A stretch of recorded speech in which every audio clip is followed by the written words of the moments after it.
तो भैया वो अब कैमरा वाली टीम पूरा भय लिया और भीम भैया के हमन उठा ले बाटी रास्ता में से आ गई हमें इन्हीं का डैलकवा है जी क्यों नहीं।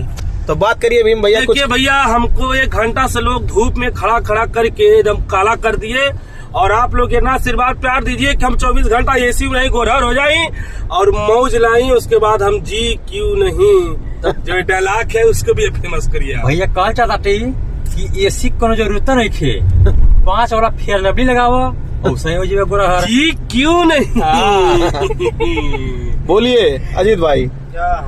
ये क्या बोले ये बेचारे, थोड़ा दिक्कत हो गया। मैं क्या बताऊं, ये पुलिस नहीं पा रहा है कि उनको पेट झर रहा है, पेट झर रहा है। 4 बेर जा वही ना जब से अब आई ना हम बाघागाड़ा से खाली गोरखपुर तक आई नहीं उतने देर में 4 बेर मैदान कई वही है। बतावा बहुत जी क्यों नहीं। बहुत दिक्कत परेशानी में बेचारे हैं और थोड़ा एक अंदरूनी है, आप लोग जानते भैया बहुत दुखाता बहुत।